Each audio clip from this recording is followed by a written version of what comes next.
Los Angeles, October 6th. For Mark Benford, the day begins as usual. After kissing his wife and young daughter Charlie goodbye, the FBI agent prepares for work and meets Nicole, the young nanny who looks after the girl. Olivia is also getting ready for her shift at the nearby clinic, but before leaving, she dials the number of her assistant, Bryce. However, at that moment, he arrives at the pier, intending to take his own life. At work, Mark and his partner Dimitri begin surveillance of a suspect. When the woman is joined by accomplices, the agents start a pursuit. The suspects notice the surveillance, leading to a high-speed chase. At the pier, Bryce prepares to pull the trigger, while the entire city remains unaware of what is about to happen. Mark takes a sharp turn, and something strange happens.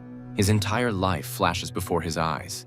In this vision, the agent sees a board with clues and connections, and then he hides from bandits who have come after him. Coming to his senses, Mark realizes that he wasn't the only one who blacked out.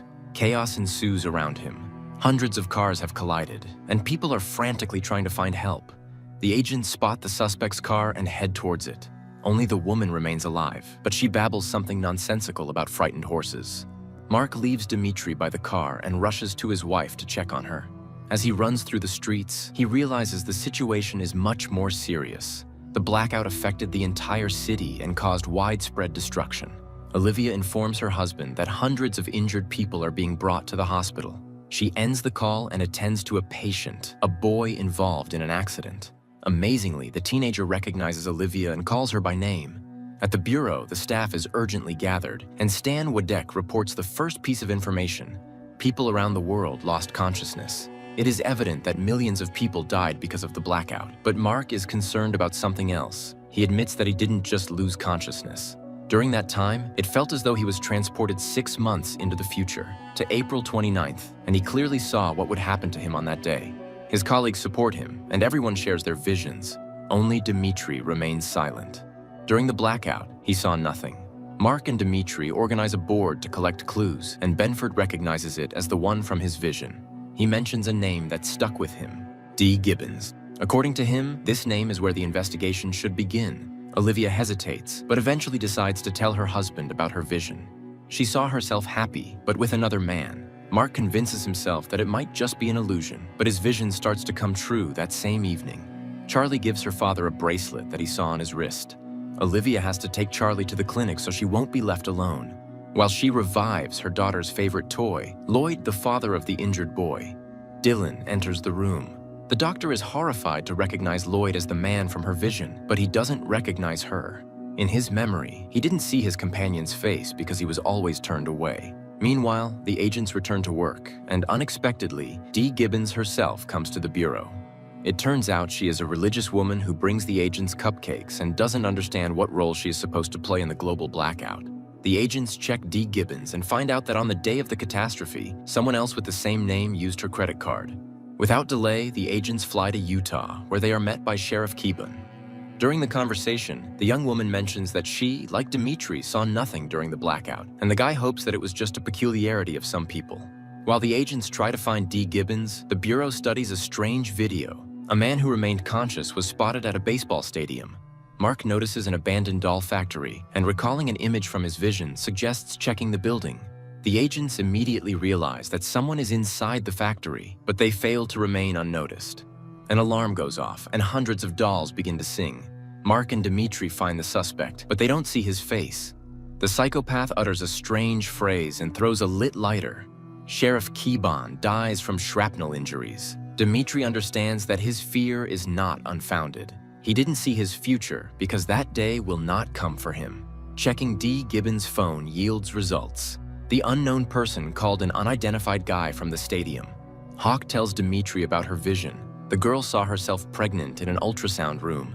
Following her colleague's advice, she decides to post her vision on the website that the FBI created to collect memories. Noah decides to follow suit. He also posts his information on the Mosaic website, stating that he saw nothing.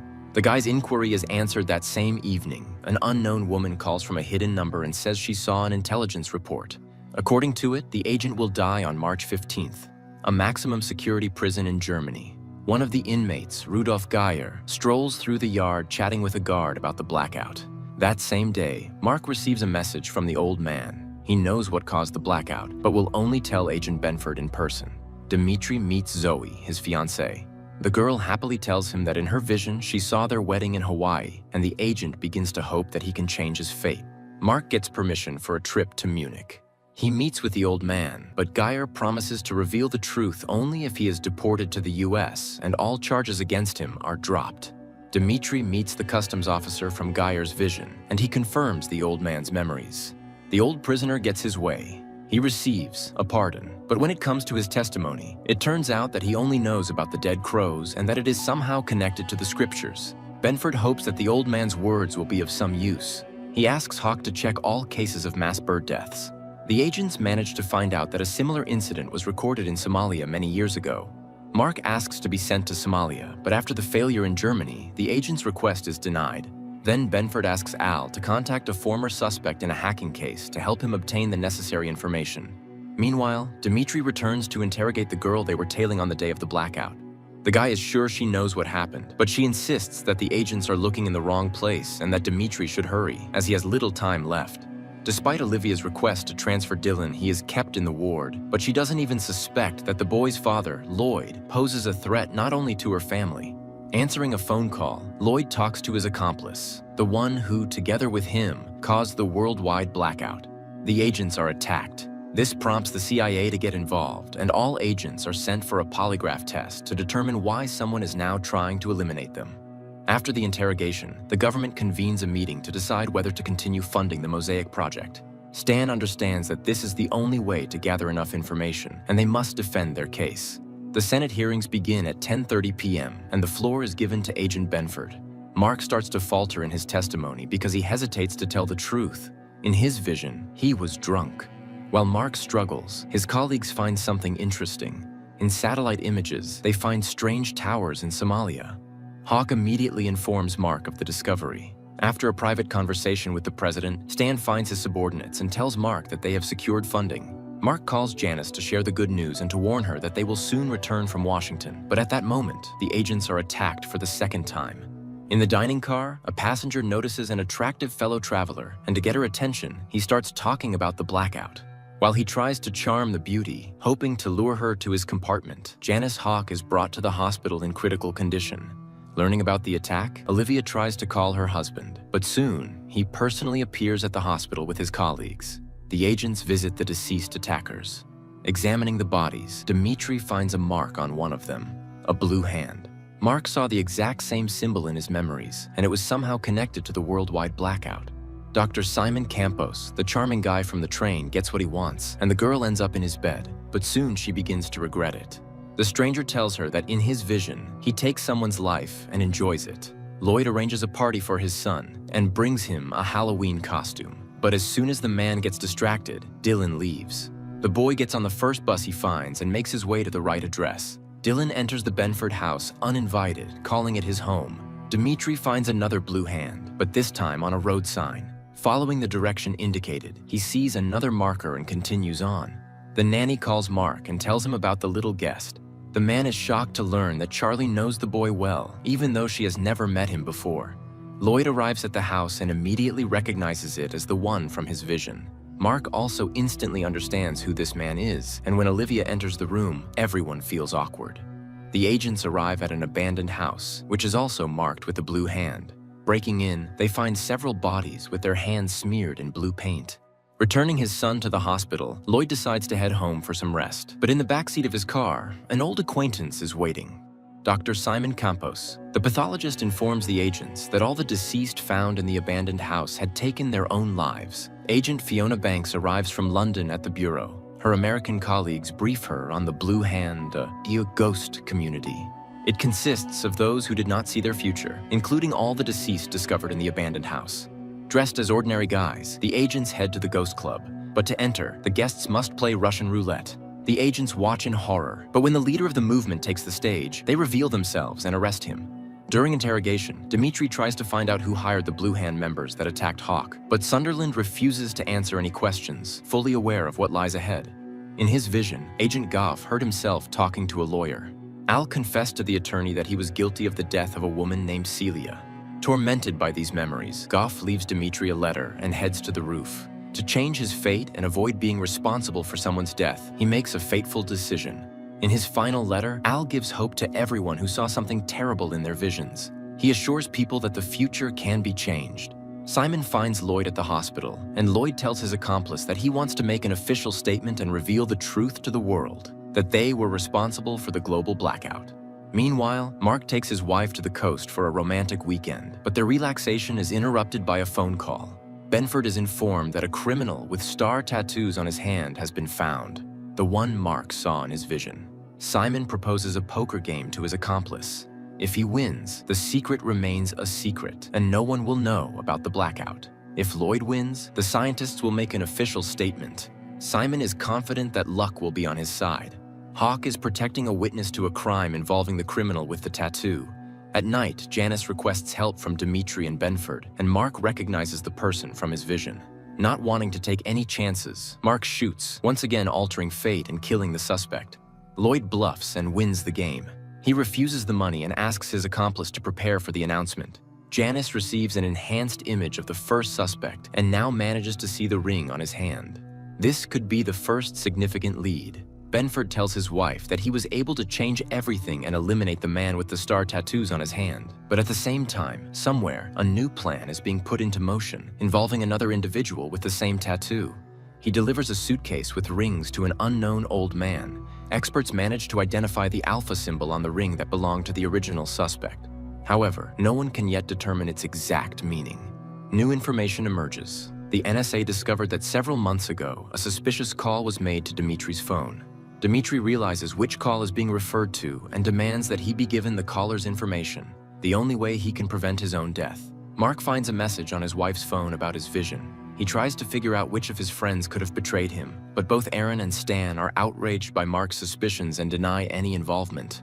The agents listen to a recording of the call Dimitri received. They manage to determine that the anonymous woman was in Hong Kong. Despite the boss's orders, Mark informs Dimitri that they are flying to Hong Kong. The agents arrive in Hong Kong, where a local colleague is already waiting for them. Stan is furious that his subordinates disobeyed his orders, but Mark risks his job to save his friend. Lloyd addresses the nation with an official statement. He admits that on the day of the catastrophe, they were conducting secret experiments and takes full responsibility. But listening to the scientist's speech, Mark suspects that the real cause may be hidden elsewhere. Stan demands that the scientist be brought to him for questioning. Hawk remembers that Lloyd's son is still in the hospital, and the boss sends her to speak with him.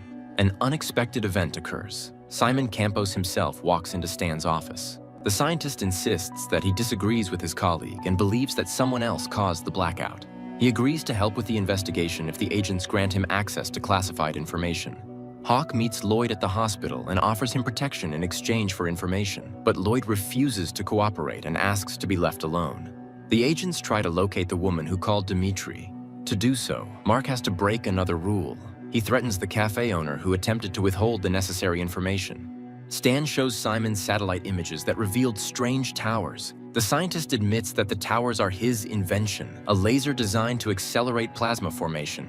Simon can't understand how this is possible. The technology to create them is still in development. But even more surprising is this: he invented the laser in 1992, but the images were taken in 1991. The agents inform Simon about D. Gibbons, who probably created these lasers. The scientist promises to help find the person who stole his idea. Lloyd asks the chief physician to transfer Dylan to a safer clinic, but after the announcement, the scientist loses his credibility and the doctor refuses to help him. Then Olivia intervenes. She promises to do everything she can to ensure the boy's safety. Mark and Dimitri find the cafe where the woman who called is having lunch. She allows the agents to sit down, but admits that she regrets making the call, and that their visit might only make things worse. The woman claims that the shooter who will take Dimitri's life will be Benford. As proof, the stranger provides Mark's gun's serial number. Shocked by what he hears, Mark loses his temper and creates a scene. He takes the woman hostage and exits the restaurant. A local FBI agent arrives, and Mark is forced to back down. While Mark is in serious trouble in Hong Kong, Olivia is bonding with Lloyd. The scientist tells her about parallel universes in which they might have been together once.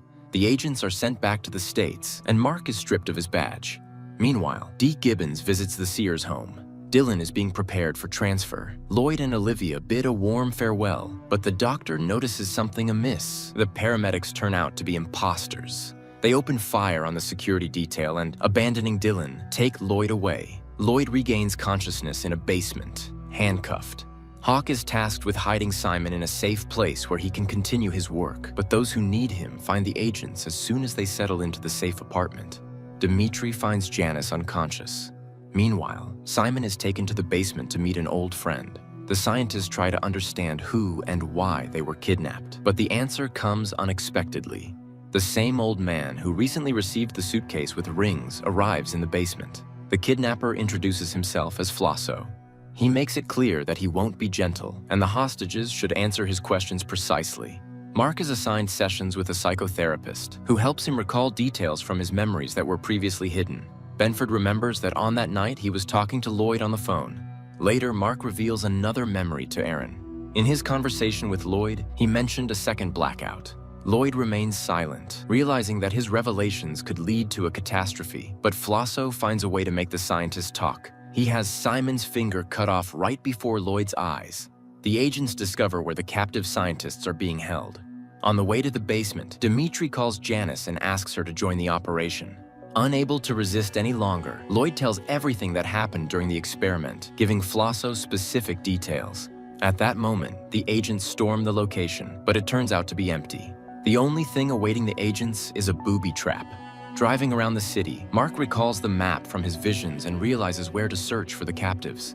By this time, Lloyd and Simon are being prepared for execution. The agent crashes into an abandoned store and rescues the scientists. Simon is loaded into an ambulance, but inside, he is met by Flosso.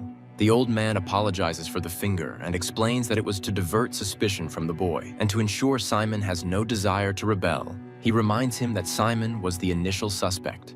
Several months earlier, after his father's funeral, unknown individuals took the scientist to a baseball game and ordered him to wear the ring. Thanks to it, he remained conscious while everyone else blacked out. The operation was led by D. Gibbons. Janice informs Simon that he will be held in custody for some time. The young man stages a spectacle and manages to escape, but not for long. When he arrives in Canada, Hawk is already waiting for him with armed soldiers. Hawk agrees to stay in Canada so that Simon can visit his family. But once again, Simon outsmarts the agent and escapes, despite wearing a special bracelet. Simon heads to a boat owned by an old friend, confident that no one will find him there.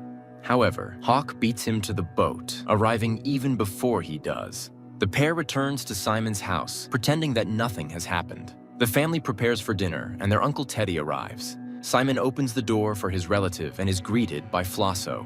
During dinner, a call comes in, and Simon's mother says it's Annabelle, his sister, who left home after the blackout. Flosso prevents Simon from answering the phone and shows him a video. His sister is being held hostage to ensure that Simon doesn't try to escape again. To further demonstrate the seriousness of his intentions, Flosso shows Simon a body in his trunk, the old man from the boat. Fed up with the blackmail, Simon decides to break free. He attacks Flosso and stops his heart. Mark brings Lloyd to his house and asks him to recall everything from his vision. Both men feel uneasy, but the agent knows that this is crucial for his investigation. Dimitri is confident that the Hong Kong woman's prophecy won't come true because he turned in Mark's gun for destruction. But attempts to change the future fail. The gun goes missing. The agents fly to Somalia to inspect the strange structures in person. Simon is part of the expedition, but he is denied a weapon. Meanwhile, in Los Angeles, Mark informs his boss that he has discovered D. Gibbons' real name, Dyson Frost, and that somehow he will be connected to Charlie. The team of agents comes under fire. Their guide tries to explain that they are on a humanitarian mission, but this doesn't stop the Somalis, who kill the translator. The Somali leader realizes that he's being lied to. He has already seen foreigners arrive and set up the towers many years ago. He locks the visitors up and promises to kill them one by one. The agents manage to disable the guards and take their weapons. They reach the helicopter, but it's already being looted by locals, forcing the agents to come up with a new plan. The team attacks their opponents, but doesn't have time to escape. They are once again confronted by the leader. This time, everyone understands that there will be no chance to fight back. One of the guards, out of fear, reveals the truth about the visitors. Learning that they are FBI agents, the Somali demands a large ransom to help him take over the country. Janice manages to persuade the leader. She convinces him that their mission is not to start a war, but to prevent one. The Somali helps the group reach one of the towers. Simon examines the structure with surprise, noting that it was built exactly according to his design, but long before he developed it. Dimitri discovers a videotape that has been stored in the tower for 18 years. On the tape, the Somali recognizes his fellow tribesmen, whom he believed died during the first blackout. The agents also identify the experiment's author. It was D. Gibbons. Exploring the tower's tunnels, the agents find a sealed room where villagers were imprisoned. Judging by the remains, the experiment's participants were killed. The Somali leader is enraged by what he sees and plans to take revenge on the Americans. But Vogel acts faster, leaving the Somali leader lying with his tribesmen. Dimitri reviews the tape again, and the next few seconds shock him. D. Gibbons from 1991 addresses him by name. The recording is sent to the department. Mark watches the message left by Gibbons many years ago. Following the criminal's clues, Benford deciphers the chess code and dials the phone number that Gibbons left specifically for the agents. Mark arrives at a chess club to meet someone who could help in the search for the scientist, but the only witness has been killed. Benford realizes that there is someone in the department leaking information. To find out who the traitor is, Agent Vogel gathers everyone in the conference room, and a special team searches the employees' offices. A bug is found on Mark's desk. Everyone with access to the office falls under suspicion, creating tension among the colleagues. The agents are most suspicious of Janice. Recently, she has taken many days off, which she struggles to explain, but she deflects suspicion by accusing Marcy, a colleague with family problems. Dimitri reviews the camera footage and notices a pattern. Marcy was signaling with a coffee cup. Mark looks up at the girl and she understands everything. A shootout ensues in the office. Marcy kills her colleagues and runs outside. Her accomplice arrives on a motorcycle to help her escape, but Janice manages to prevent the getaway. Benford receives a call from Dyson Frost. He offers the agent a personal meeting and promises to call back. Janice and Simon head to the underground parking garage where the girl suddenly stops. She tells the scientist that his signal has been received. Her boss is ready to talk to him. Simon realizes that Marcy was just a distraction. The real traitor has always been Hawk. The police inform the feds that a crime was committed the previous night using the stolen gun. Dimitri catches up with Marcy to find out to whom she passed the gun, but she only says that preventing Dimitri's death is impossible. The agents receive a signal that a criminal with Mark's gun is committing a crime in the city center. Dimitri steps forward, trying to distract the guy and persuade him to release the hostage. As soon as the assailant lowers his guard, Dimitri shoots. Despite the successful outcome, there is no relief. The gun in the attacker's possession has a different serial number. Agent Dimitri prepares for his wedding, trying not to think about the future. But while the bride and guests wait for him at the church, D. Gibbons attacks him at his home. Mark decides to inform his wife about his missing friend, and while she is on the phone, D. Gibbons sits down next to Charlie. The agents carefully interrogate Charlie, and the girl describes her conversation with the stranger. She also hands over a picture the old man left her. Mark and his colleagues prepare to visit the address that D. Gibbons provided with the picture. Meanwhile, Dimitri finds himself at the mercy of a gun, which the villain has attached to a special device. The mad scientist enthusiastically tells his hostage about his inventions and plans. He claims that Dimitri's death is his only chance to save his own life. Benford arrives at the designated location. Finally, a teenager approaches the agent and hands him a backpack with a phone. The agent follows all of the criminal's instructions without question to save his friend. He leaves his colleagues behind and, getting into the prepared car, successfully evades pursuit. D. Gibbons directs Mark along a highway through the countryside. Constantly checking his watch, the agent continues his journey through the mountains. Finally, he spots D. Gibbons. The old man raises his gun and orders the agent to handcuff himself. Mark distracts the old man and attacks him. He demands that Gibbons take him to Dimitri, but someone no longer wishes to keep the witness alive. The scientist is eliminated.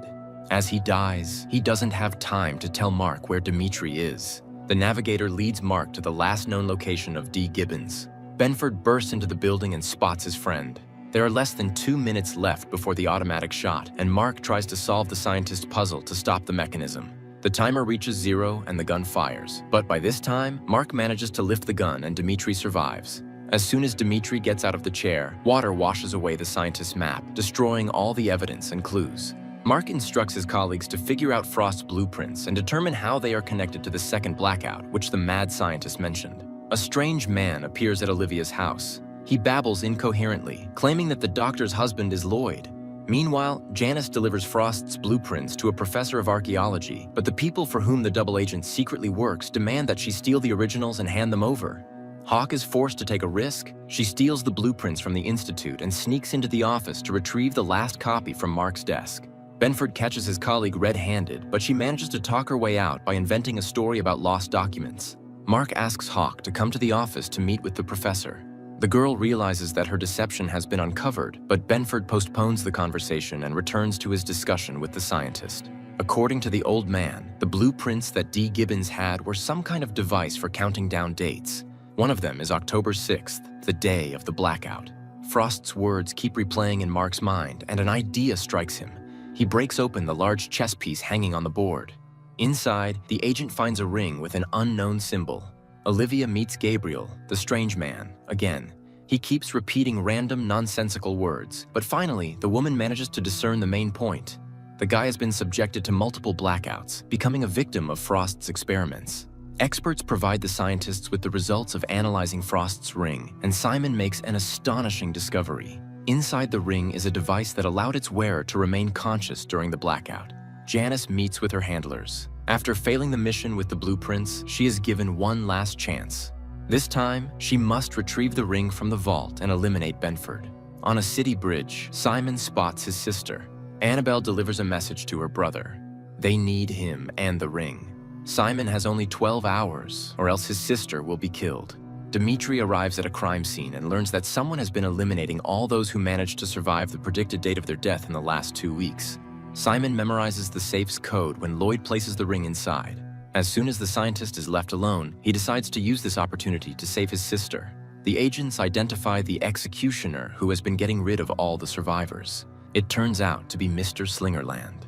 The agents catch the psycho just as he tries to dispose of another victim, but despite all efforts to save her, an agent accidentally hits the girl. Mark discovers a minivan and Annabelle inside. He informs Simon, but it's already too late. The scientist escapes with the ring. The agents investigate Simon and his alibi for the day of the blackout. Using special software, they establish that he was indeed the prime suspect at the baseball stadium. Olivia brings Gabriel to Mark's office to help find clues. According to the madman, Benford's wall is full of errors, and he forces the agent to redo everything according to his notebook. During interrogation, Gabriel says that Frost wasn't the only leader. There was someone much more important, and he will repeat the blackout very soon. The deranged stranger shows a portrait of this person. It turns out to be the man Simon is currently talking to. Gabriel is set to be transferred to a safe house, and Janice informs her handlers about it. The minivan falls into an ambush, but instead of the strange madman, it's Mark disguised inside. But the agent's operation doesn't end there. He manages to infiltrate the villain's lair and capture the leader. Mark realizes who the traitor in their department is, but Janice still doesn't tell the truth. She claims she was only working for the CIA. Benford begins interrogating the main suspect. He wants to know how the villain caused the global blackout, but the scientist is confident that it doesn't matter. Regardless of how the day unfolds, the outcome will be the same. Benford will be dead by nightfall. Dimitri heads to Janice's house and finds Simon there. Hawk sees no other way out. She helps her partner arrest Simon despite their previous arrangement. Despite warnings, Mark loses control and uses force to find out when the global blackout is planned. Stan realizes that Benford is not in control of himself and orders him to be removed from the office. At 6 in the evening, thousands of people gather in the streets to celebrate April the 29th, the day from the visions. Lloyd arrives at Olivia's house to ensure events unfold correctly, but the woman also decides to change her fate and leaves town with Charlie. Mark's chain of events also changes. He starts a brawl in a bar and ends up in a jail cell. With just over an hour left until the moment of truth, all the characters find themselves in different places, but Stan posts bail for Mark, and everything starts to fall into place. The agents return to the bureau due to a report of planted explosives. At the same time, Lloyd finds Olivia and asks her to return home so they can recreate the evening from their shared memories. The scientist's plan begins to unfold. Dylan writes the formula he saw Lloyd use on the mirror. The FBI building is attacked by masked assailants, but this doesn't stop Mark, and he finds himself in his place, at the map with the clues. Simon infiltrates the corporation's server room to hack the computer and prevent another blackout. At the appointed time, Lloyd calls Mark and gives the date of the next blackout, the next 48 hours. Thanks to Gabriel's notebook, Benford learns the exact time. The blackout will happen in 12 minutes. The masked criminals destroy Mark's office and all his work, but the agent survives and tries to fight back. Simon notices that someone has remotely taken control of the program and he cannot stop it. Dimitri suspects the scientist did it on purpose, but Simon swears he is trying to prevent the catastrophe. Mark manages to warn his boss about the next blackout, but he can't get out of the building and is once again surrounded by armed mercenaries. With 30 seconds left before the explosion, Mark runs for the exit. But at that moment, the mechanism activates. and the world freezes again, glimpsing into its future. This is where the series ends.